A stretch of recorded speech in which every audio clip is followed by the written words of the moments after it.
As the community will attest, ping is king.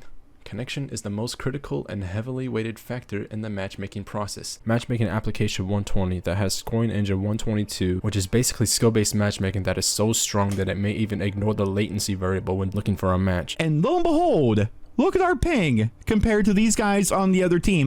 Ping is not king. Ping is like one of 8 princes. Time to match. This factor is the second most critical to the matchmaking process. We all want to spend time playing the game rather than waiting for matches to start. I was able to get into 6 different games across 6 different COD titles, all in the amount of time that it took for them to actually find the perfect skill-based matchmaking lobby for me to play within Modern Warfare 2. You know, the most current, up-to-date, most popular COD, the one that has hundreds of thousands of people playing it. Input device. Controller or mouse and keyboard. How about a peripheral device such as a webcam or a biometric sensor to scan facial expressions for player satisfaction? Analytics and feedback engine 124 that uses biometric factors like facial expressions, pulse, body language, and sweat to determine player satisfaction. Does spending money on Call of Duty content such as bundles, battle pass, or black sale change how players are matched? Microtransaction engine 128 that tries to pair lower skilled players who don't have the bundles with higher skilled players that do have the bundles, at the same time just rewarding players who buy bundles in general by giving them easier lobbies. Does Call of Duty use bots in multiplayer matchmaking? On top of all that nonsense, they're adding AI bots, matchmaking engine 122 that may make a determination to utilize one or more NPCs if a requisite number of players has not joined a gameplay session. NPC engine 124 that may generate bots just on the fly when other players leave the lobby. NPC profile engine 126 that adds dummy data to a bot profile so that when you click on the bot profile you're led to believe that it's a human player. And artificial intelligence engine that tries its best to demonstrate human-like behavior like friendliness. I'm not convinced what the Call of Duty staff is telling us is true.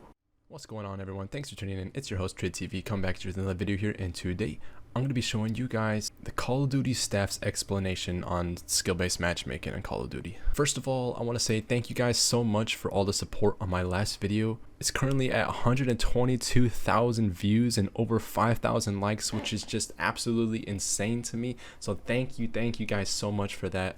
And now the Call of Duty staff has finally spoken about skill-based matchmaking. But a lot of the stuff they say in this blog post contradicts what is explained in these patents. And before we go any further, I know what all of you are thinking right now, that just because it's patented doesn't mean it's implemented.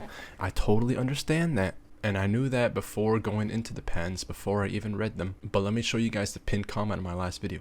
HydeB801 says, companies patent these things without actually implementing them so that they're first. I actually got this comment pretty early and I'm really glad I did, because this guy actually finished my video and then says, edit, never mind, at the end of the video you addressed Michael Condrey and Mark Rubin lying. Thank you, man. That's why I had to pin your comment. That's exactly why I'm bringing up these patents, is because Michael Condrey lied way back then. Do we remember back in 2017 when there was the matchmaking patent going around? Michael Condrey says, I've never heard of this patent.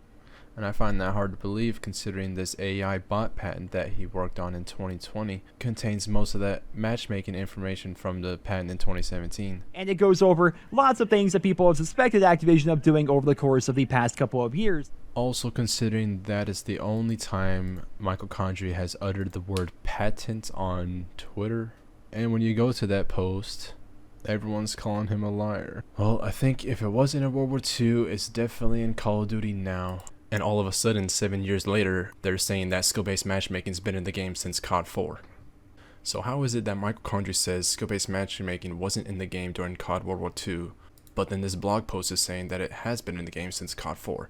Doesn't make any sense. What I think is happening is that there probably was some type of lobby balancing way back then, and this is what they're trying to say was skill-based matchmaking, but they know damn well this is not the same skill-based matchmaking we're talking about with these newer CODs. So someone's lying here. But let's go ahead and start from the beginning. With the launch of Modern Warfare III Season 1 late last year, we committed to a conversation with our community about matchmaking. Today's intel is intended to kick off that dialogue with a new beginning for what we hope will be an ongoing conversation about matchmaking, sharing our progress and learnings with you to answer questions and concerns we've seen within the community. This blog focuses on how matchmaking works across multiplayer only. We will be continuing the conversation about matchmaking in other modes such as Call of Duty Warzone and ranked play at a later date. This is actually great news. I'm really glad we're narrowing it down to just multiplayer, and they actually addressed that In the future, they plan on talking about Warzone or Rank Play. For players that have heard the term but aren't familiar with what we're referring to, matchmaking is a multi-factor process to place players on teams with and against each other to compete in online games. Who do they think they're talking to here? Who do they think their audience is? A bunch of dumbasses who don't even know what the word matchmaking is? They had to define it for us? Actually, that's probably exactly what they think about us. The single biggest priority with respect to multiplayer matchmaking is delivering a fun experience to our players. Now that right there is a blatant lie. Let me fix that for them. The single biggest priority with respect to multiplayer matchmaking is milking the fuck out of our players for our own financial gain. There, now it's accurate. We have many years of testing and learning as a part of our matchmaking process. We are continuously working to deliver the best experience possible. For that reason, we continue to test and look forward to more enhancements to come. Yeah, okay. We often see the community refer to our matchmaking system as skill-based matchmaking. Call of Duty does consider skill, or more specifically player performance, as a component, as do most in the industry, but skill is not the dominant variable. We consider and prioritize several factors to create lobbies. Okay, let me explain to you guys why it's not fair to compare Call of Duty with skill-based matchmaking to other games. Call of Duty was not designed for everyone to have a 1.0 KD and a 1.0 win-loss. Call of Duty was a game designed to reward dominance, hence kill streaks. If you're playing against everyone the same skill level, how is anyone gonna get a nuke? It doesn't make any sense. High kill gameplays you see are going to be reverse boosted because it's literally just impossible to get those organically. It's not fair to compare it to like strategy games like Dota or fighting games like Mortal Kombat, where typically players are trying to win every game. Call of Duty is a game where you're just trying to have fun. You're not always trying to win every game. Sometimes you're just messing around going for trick shots. Sometimes you're just trying to unlock camos for certain harder weapons. And other times you actually are trying to win. So just because most industries implement skill-based matchmaking, it doesn't mean it's good for the game. Okay, so this is what their matchmaking overview looks like. We have connection, time to match, skill/performance, platform, voice chat, input device, recent maps/modes, and playlist diversity. So it's a little different than what the patents were showing, with scoring engine, microtransaction engine, analytics and feedback engine, matching engine, NPC management engine. So number one says connection. As the community will attest, ping is king. Connection is the most critical and heavily weighted factor in the matchmaking process. Are you fucking shitting me? This is just a blatant lie. Matchmaking application 120 that has scoring engine 122, which is basically skill-based matchmaking that is so strong that it may even ignore the latency variable when looking for a match. It's been proven that the better you are, the worse your connection will be. Here's a clip from Nero Cinema's video from about 2 months ago, where he was playing with a group of friends who was on a winning streak, and then all of a sudden they get placed into a lobby where they're all over 100 ping. And lo and behold, look at our ping compared to these guys on the other team. And I think Jeff summarized it best when he says this. Ping is not king. Ping is like one of 8 princes. Number 2 says time to match. This factor is the second most critical to the matchmaking process. We all want to spend time playing the game rather than waiting for matches to start. Another blatant lie. Here's another one of Nero Cinema's clips where he tested out the matchmaking process from the newest COD, Modern Warfare II at the time last year, with the time it takes for matchmaking in old gen CODs. Right, we're going to be starting off here with COD 4, and we're going to be simply just searching for a game of Team Deathmatch. Here we go. We press start on both of them at the exact same time, and we're going to be switching games whenever one game gets into an actual lobby. We have Modern Warfare 2 there in the very middle. As you can see, we're into a match in COD 4. Time to boot up World at War. We're still searching here on Modern Warfare 2. We've already gotten to a COD 4 match. Whoop, we're in a World at War match. Let's jump into Black Ops 1. Let's see how long it's going to take Black Ops 1 to find us a match right here. Trying to join 4 potential matches. Nah, this one's actually taking a while. Modern Warfare 2 may actually catch up. I guess we're going to have to wait and see. This is taking uncharacteristically forever, and we're in a match right there for Black Ops 1. Let's jump into Black Ops 2. Black Ops 2, of course, being the big fan favorite. Everyone loves it. We're still searching over there in Modern Warfare 2. We're into a Black Ops 2 match. Here we are in Modern Warfare 3. I did these games in no particular order. It's just like what discs I had right next to my Xbox at the time. But Modern Warfare 3, gotta love that menu music. And here we are. We're in a Modern Warfare 3 match. And now we're going into Call of Duty Ghosts. Let's see if we can get into a game of Team Deathmatch here in COD Ghosts. All of this in the time it takes to play one game of Modern Warfare 2. The game that came out in 2022, the most current up-to-date COD. And as you can see, we're already into a game of Call of Duty Ghosts. Right about the same time we get into a match of Modern Warfare 2. I was able to get into 6 different games across 6 different COD titles, all in the amount of time that it took for them to actually find the perfect skill-based matchmaking lobby for me to play within Modern Warfare 2. You know, the most current, up-to-date, most popular COD, the one that has hundreds of thousands of people playing it. And maybe if you're a low-skill player, you might not ever experience this. If you're a low-skill player, you'll probably get good connection, and you might even get faster time to match. Because the low-skill players are exactly what these systems are trying to cater towards. And to show you what I mean, there are actually some people who don't understand why everyone's in an outroar about their reasonings for their matchmaking. Here this guy on Twitter says, why everyone not think connection comes first? If you live in America, you only get to put in American servers. Just like I'm New Zealand and only get put into New Zealand Australian servers. That is not true. I just showed a clip of NeuroCinema getting placed into a European lobby when these guys are all American. And I said if you're a low skill player, you simply won't ever experience this, as is the point of skill-based matchmaking. Here's another example. Athos made a video when everyone was talking about the AI bots about a month ago. He made a video saying, I don't really care. And then this guy responds to me saying, then all of you COD haters would have to stop protesting and actually play the game to fill more lobbies. Because if they got rid of bots, all the lobbies would be half empty, so bots stay or you crybaby stop posting, the choice is yours. I responded saying, there's more than enough people for players to fill lobbies if their matchmaking system wasn't so bad it didn't have lobby to spam it. I'm on European servers and every COD I've played recently is the exact same. I even bought MW 2019 yesterday to see if there's any difference and it's the exact same. It takes ages to find lobbies. Ping is on like 200 and I'm on the low skill level. My KD is 1 on MW3, so I'm in the majority and it takes forever to find people to play with. It always says waiting for 3 more players. And I say, laughing my ass off, that's because you're still playing CODs with bad matchmaking systems and lobby to spam it. NW 2019 was the first to do this. Go try old gen CODs that have even less players and watch how you'll join lobbies faster than the newest COD even. And then he says, I would give it a go if I had COD older than 2019. You see what I mean? We now have casual players who are on the short end of the stick, getting 200 ping every lobby, taking a long time to find a match, and these guys are trying to blame us protesters for not playing the game. It's just unbelievable. And it's simply because these players haven't experienced COD pre-SBMM. These guys really think Activision is doing the best for us. The following factors are also critical to the matchmaking process. Playlist diversity, the number of playlists available for players to choose from. Recent maps/modes, considering maps you have recently played on as well as your mode preference, editable in quick play settings. Why would the recent maps you played factor into your matchmaking? And no duh that you're only going to be placed into lobbies with the same game mode that you selected, right? Why even mention this? Skill/performance. This is used to give our players, a global community with a wide skill range, the opportunity to have an impact in every match. Input device. Controller or mouse and keyboard. How about a peripheral device such as a webcam or a biometric sensor to scan facial expressions for player satisfaction? Analytics and Feedback Engine 124 that uses biometric factors like facial expressions, pulse, body language, and sweat to determine player satisfaction. Peripherals 140 may include, without limitation, a game controller, a gamepad, a keyboard, a mouse, imaging device such as a camera, a motion sensing device, a light sensor, a biometric sensor, and or other peripheral device that can obtain an input from and or relating to a player. Platform, the device, PC, or console that you're playing on. Okay, I guess that makes sense. Voice chat, enabled or disabled. Why would this be a factor of matchmaking? Everyone knows that the sweatiest players have their mics disabled, so now people are just gonna have their mics enabled and muted.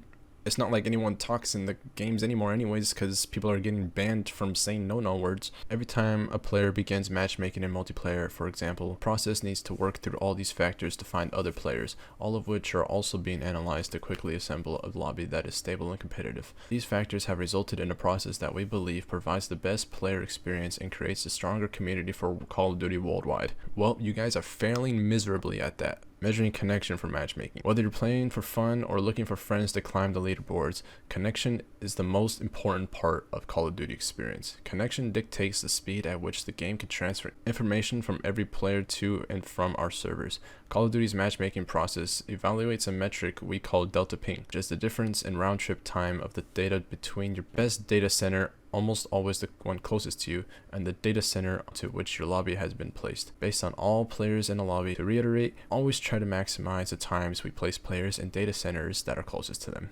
Yeah, okay. Call of Duty uses a client-server model to host matches where the time it takes to share information between the player client and the data center dedicated server has an impact on the overall feel of a match. Call of Duty netcode, which we've discussed in the past, works to reduce the effect of latency, but cannot completely eliminate it. The matchmaking process seeks to reduce the overall amount of latency by prioritizing stable connections or low ping with a shortened wait time in mind. So this netcode that they've discussed in the past, I don't know too much about it, but for some reason it has 2,000 dislikes, which are supposed to be hidden anyways, and comments disabled for some odd reason. So they've discussed it in the past, but clearly they don't like us discussing it. Measuring time for matches. Any form of matchmaking takes time. If the wait time in a lobby is excessively long, players typically recycle the process by canceling out of matchmaking research and restarting it, or even quitting. This does not quicken the matchmaking process, or in fact can even be detrimental. For example, the popular Modern Warfare III Rust Mint playlist, consisting of Rust and Shipment in rotation, players often leave lobbies and or matches early on, hoping to re-queue into Shipment instead. This creates a vacant spot on a team during an early stage of the match. As the matchmaking process may prioritize backfilling that spot, this could result in the players perceiving that Rust is disproportionately selected over Shipment. Trying to cherry pick maps may have an unexpected result. Oh my goodness, this is hilarious. So they're actually acknowledging that majority of players would rather play Shipment over Rust. I have two easy solutions for this. The obvious one is to make two separate playlists, one for Rust 24/7 and the other for Shipment 24/7. The other better solution, I think, is to remove lobby disbandments and have map voting, so if the majority of the lobby wants to play Shipment, then they'll just vote for Shipment and keep playing Shipment. But Ass Division's solution is to punish you for backing out. You might as well play Rust, otherwise you're gonna have to wait a full minute to queue into the next match, and it's 50-50 chance whether it's the map you want anyways. Our goal is to ensure that players spend more time playing matches rather than waiting for them. That's a lie. Let me fix that for them. Our goal is to ensure that players spend more time searching for matches to encourage shop browsing. There, now it's accurate. But yeah, seriously, why do you think they insist on having lobby disbandment year after year? It's so they can crank up skill-based matchmaking on us and for us to waste our time and browse the shop. Measuring skill for matchmaking. While skill is one of several factors in Call of Duty multiplayer matchmaking, we know the community wants more information about how it fits into the process. Skill is determined based on players' overall skill performance. Kills, deaths, wins, losses, and more, including mode selection, and recent matches as an overall metric across multiplayer experience. This is a fluid measurement that's consistently updating and reacting to your gameplay. Skill is not only a factor in matchmaking players against appropriate enemies, but also when finding teammates. There you go, the better you are, the worse your teammates will be. Call of Duty has historically considered player performance among other factors as part of our matchmaking process. Our work in this area dates back as early as Call of Duty 4 Modern Warfare 2007. That's bullshit. Skill is implemented across the video game industry, and we recognize that continuous refinement is required to deliver the best possible experience for our players. This is bullshit, but don't just take my word for it. Take an ex-COD developer's word for it. Watch this clip from Blame Truth. Modern Warzone says today Activision confirmed that skill-based matchmaking has been in Call of Duty since COD 4 Modern Warfare 1, I guess you want to call it, from 2007. This is 100% bullshit. This is gaslighting is what this is. Brian Bright is a former Call of Duty dev, and he responds with the same thought process I have. I've played more Call of Duty 4 than most of the current Call of Duty devs have even played Call of Duty as a whole. I mean, that game, I played it for probably 3 years and then played it on and off after that on PC and whatnot. And I even went back to it several times on Xbox 360. I have so much COD 4 playtime. I'm going to tell you right now, this is simply not true. Call of Duty 4 had zero skill-based matchmaking. There was lobby balancing, which may be what they're referring to, but being this vague about it is simply just, it's in bad faith is what it is. It's not how you should be wording things. Pro Reborn says this. We'll also add, I've spoken to another developer, not Brian Bright, And the response from them was, "This is not what I've heard internally." And this is in response to the whole skill-based matchmaking being in the game as far back as 2007. So yeah, multiple XCOD developers are calling cap on that. We use player performance to ensure that the disparity between the most skilled player in the lobby and the least skilled player in the lobby isn't so vast that players feel their match is a waste of time. Actually, I would argue that only with skill-based matchmaking is it a waste of time. If you join a lobby where you realize that everyone is significantly better than you, then it is kind of a waste of time to even try to compete in that lobby, only because of skill-based matchmaking. Because you might as well just let yourself get smacked around and tank your stats and get rewarded for that by being placed into a better lobby the next game. But without skill-based matchmaking, then every lobby is an opportunity for you to improve, and you're actually going to get that satisfaction of getting better rather than the matchmaking handicapping you to a better performance. Our data on player outcomes clearly indicates that the inclusion of skill in Call of Duty multiplayer matchmaking process as it currently stands increases the variety of outcomes experienced by players of all skill levels. In other words, all players regardless of skill level are more likely to experience wins and losses more proportionately. Well, no duh, because that's exactly how skill-based matchmaking is designed. It's designed for everyone to have a 1.0 win-loss ratio, but it doesn't mean it's good for the game. It doesn't mean that the players want that. Even the low skill players would rather earn their way to a victory than have the matchmaking handicap them to a victory. It just defeats the whole purpose of wanting to get better. Our data shows when lower skilled players are consistently on the losing end, they are likely to quit matches in progress and stop playing altogether. This has an effect on the player pool. A smaller player pool means wait times for matches increase and connections may not be as strong as they should be. This can compound over time to create a spiral effect. Eventually, when only high skilled players remain because low skilled players have quit out of frustration, the result is an ecosystem that is worse overall for everyone. No, shut the fuck up. That would never happen. There's always going to be noobs on Call of Duty. There's always going to be new players wanting to try the new COD. This is just another lie. But what would happen is the little Timmies would no longer be tricked into thinking that they're better than they actually are, and they would be less incentivized to buy bundles. That's the whole reason they're keeping skill-based matchmaking in the game, is to trick the oblivious casuals who don't even know about it. So my last recent video before the patents video was just a commentary of why I stopped buying COD. It's a skill-based matchmaking rant, where I basically explained that the sole reason I stopped buying COD was because of skill-based matchmaking. And then I was actually working on a part 2 to that, where I was going to talk about Modern Warfare 2019 success and how it had crossplay and Warzone and free DLC, no supply drops, a lot of different things that contributed to its success that has nothing to do with skill-based matchmaking. And when 2019 came out, I convinced some of my friends and family who were playing on a different platform, I convinced them to get the game so we could play together. And what ended up happening was every time we played together, they would have a bad experience compared to playing by themselves. And back then, we didn't even know about skill-based matchmaking. It wasn't until halfway through the year that it started going around on Twitter and was actually shown how bad skill-based matchmaking actually was with these reverse boosted and 2-box lobbies. At the time when I'm playing with my friends, I thought it was just PlayStation lobbies. Since I'm on Xbox and I had friends on PC and PlayStation, and I had my friend hosting the lobby, I'm thinking it's just PlayStation players, like PlayStation players are trash compared to Xbox, not realizing it was actually skill-based matchmaking the whole time.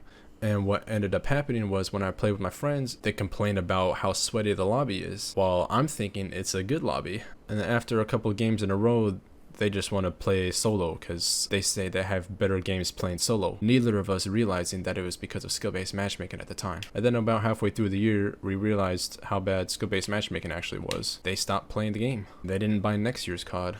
And I didn't enjoy next year's COD strictly because of skill-based matchmaking. But if there was no skill-based matchmaking, they wouldn't have their solo lobbies to compare with our paired lobbies. Solo lobbies and our paired lobbies would be very similar. So he wouldn't have his solo lobbies where he's performing better to compare to. I'll come back to this idea when they mention something else later in the post. Game data indicates that having some limitations on the disparity of skill across the players in a match makes for a healthier ecosystem. We also understand that many high skill players want more variety of experience, but often feel like they only get the sweatiest of lobbies. We have heard this feedback clearly and will continue to test and actively explore ways to mitigate this concern. Wow, thanks Activision. So they just admitted that they're listening to us about the sweatiest of lobbies, but they're just ignoring us. Alright, thanks. Future communications. In addition to today's blog, our technology team is developing a ping and matchmaking white paper for those inclined to get into the more granular information about Call of Duty matchmaking. Stay tuned for more on this publication. Wow, this is actually great. Gotta give him credit where credit's due. This is actually great news. I'm looking forward to this. To conclude, we want to answer some of the most frequently asked questions from the community.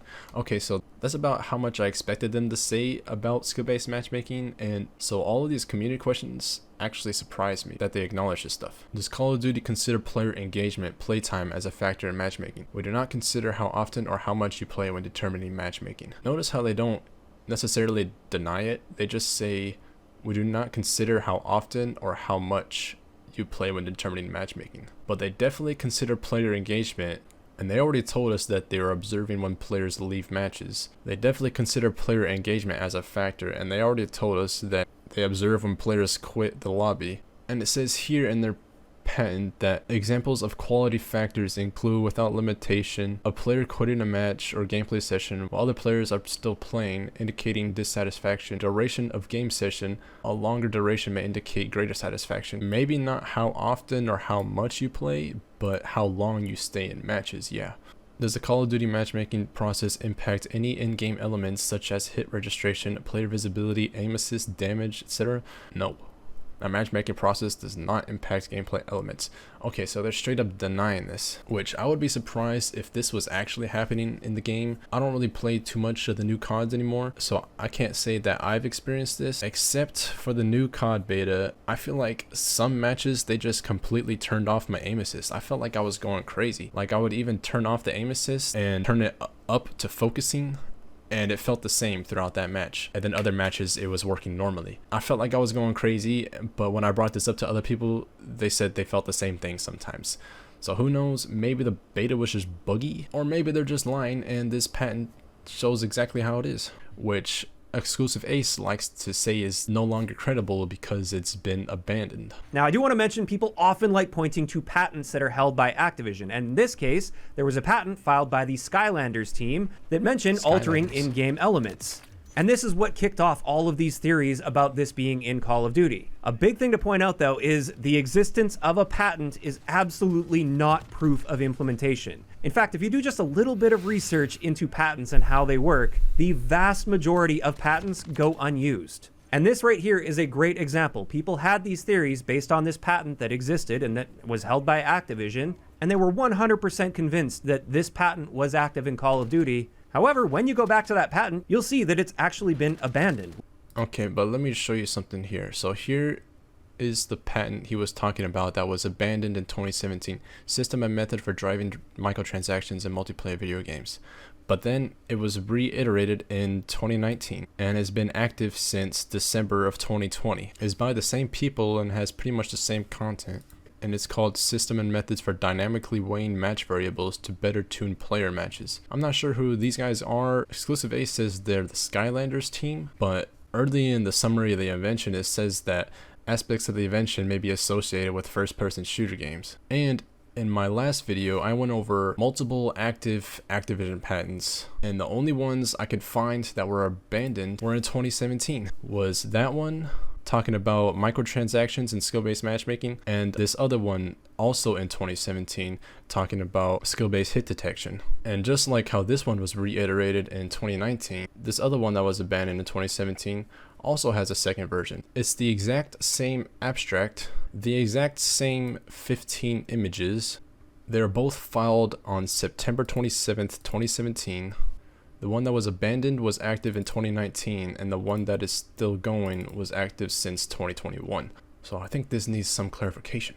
Does spending money on Call of Duty content such as bundles, battle pass, or black sale change how players are matched? Microtransaction Engine 128 that tries to pair lower skilled players who don't have the bundles with higher skilled players that do have the bundles, at the same time just rewarding players who buy bundles in general by giving them easier lobbies. Money spent does not in any way, shape, or form factor into matchmaking. Now this one actually surprised me that they addressed, and they just completely denied it, which contradicts what their patents say. And I'm really surprised they brought this up actually, because this just sounds like an obvious business tactic.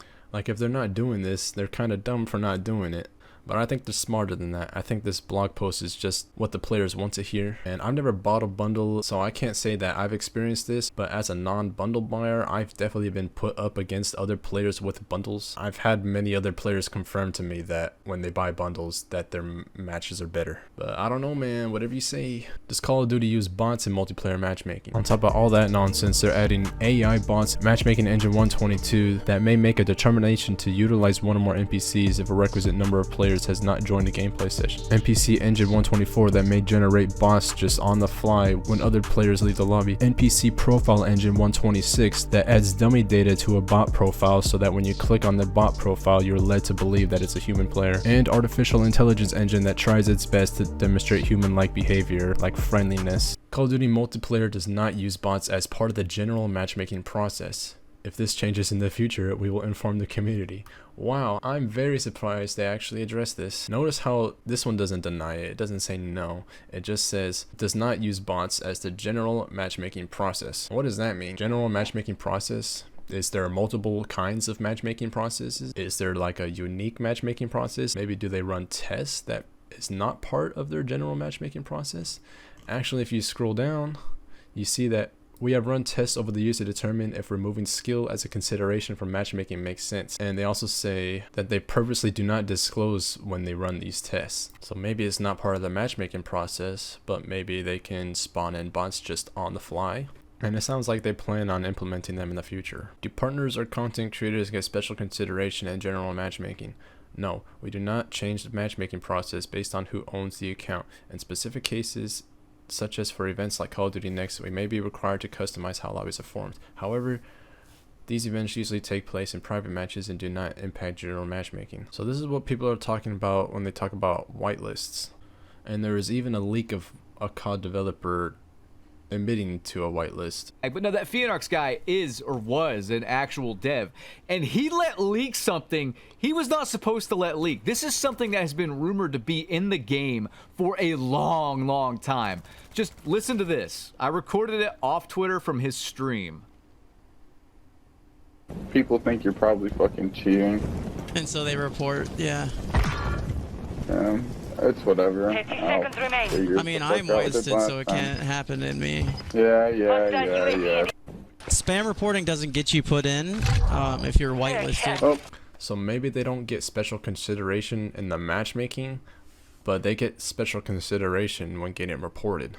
Have you guys ever considered an opt-in/opt-out system for the matchmaking algorithm? Our data suggests that splitting the player base with an opt-in, opt-out matchmaking system will have negative consequences to the overall player pool. This means potentially longer wait times based on the type of matchmaking selected. Plus, add into that playlist map and mode history, platform and more, and matches with poor connections. Are they really trying to say that splitting the player base in half is going to cause for longer queue times?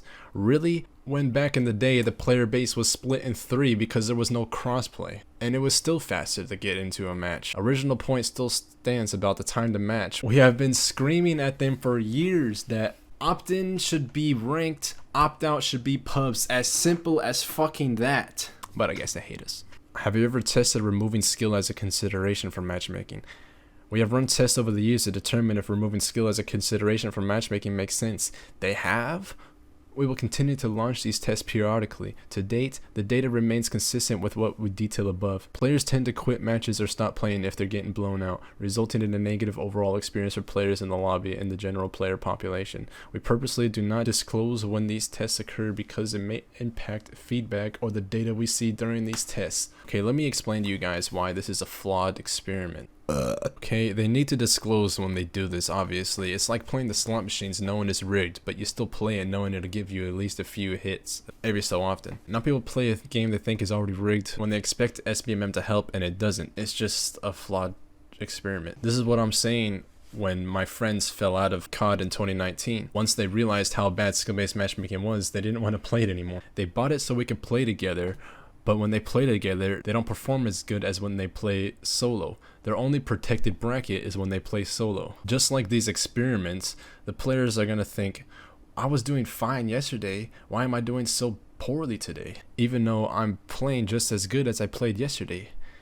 Of course it's going to frustrate them and they're going to rage quit. If they were to say, okay guys, we're going to remove skill-based matchmaking for the rest of the year, and we're going to take all the feedback for the rest of the year and consider it for next year's COD if we're going to implement skill-based matchmaking or not. If the players could actually feel that there was no skill-based matchmaking, the sales would skyrocket. Everybody would be talking about it, and everybody would be making videos telling everyone to hop back on the game. The feedback would be insane. That would be the real test. But the reason they wouldn't do something like that is because of the real reason SBMM is implemented in the first place is to trick oblivious casuals into thinking that they're better than they actually are, to incentivize them to buy skins. That's the whole reason. They know that if they remove skill-based matchmaking, their sales would skyrocket. At the same time, they might not get as many microtransactions from the little Timmies. Their overall profits might actually plummet. Have you considered removing skill from matchmaking in specific general multiplayer game modes? We have considered this in the past, and we will continue to examine if this idea makes sense as part of an experimental playlist or in specific modes. We have nothing to announce on that front today. Well, there you have it. I think this last sentence here just kind of goes to show that they have no plans on changing anything anytime soon. I think this whole blog post just solidifies the divide between the people who are with Activision and don't think skill-based matchmaking is all that bad, and the people who are against Activision and know skill-based matchmaking is ruining the game. Now, I made a post earlier today saying Activision finally speaks on SBMM, and the entire post is filled with lies. And I want to show this guy's comment, which makes a lot of sense. Full Red 950 says, I believe they just released this because they know their community is split. One half hates SBMM and the other half doesn't agree that SBMM is bad. So now we have a side that agrees with them, and they'll get less heat when that side can fight against the other side. Criticisms for them. Propaganda people get used to that it's in every aspect of our lives, from politics to entertainment. Now that I think of it, it makes perfect sense. This is actually a really smart play on them to divide the community even more. They've now successfully made two dividing sides to fight each other instead of fighting the main villain, which is Activision. Activision's gonna be looking down, pointing and laughing at us fighting each other. You know, it's just like black versus white, red versus blue, while the people with the real power on top are sitting pointing and laughing at us fighting each other. Guys, I can't say for sure what exactly is implemented in Call of Duty based off these patents. All I'm saying is reading this and reading the patents, I'm not convinced what the Call of Duty staff is telling us is true. But that's where I want to hear your guys' thoughts. Now that you guys know what this blog post entails, I want you guys to go watch my video that explains the matchmaking patents. I want you guys to tell me which explanation better reflects your gameplay experience. The in-depth patents explanation or the Call of Duty staff's explanation on their own matchmaking algorithms. Because when I made this video reading through the patents, I was like, oh, that's why this is happening. Oh, that makes sense now why that's happening. And then I read this and I'm like, wait a minute. Nah. Are you sure about that? When I was making this video, I was like, yeah, things are starting to make sense now. That's pretty smart of them to do that. And then I read this and it sounds like everything we would hope to hear as part of their matchmaking, right? We would hope that it's actually like this, but it's really like this. I don't know, man. All I know is if it's not in the game now, it will be in the future. Always remember that it's easier for others to tell you what to think than it is for you to think for yourself. With that being said, I want you guys to watch this video and tell me which explanation better reflects your gameplay experience. The patents explanation or the Call of Duty staff's explanation. Let me know in the comments down below, and thanks for watching.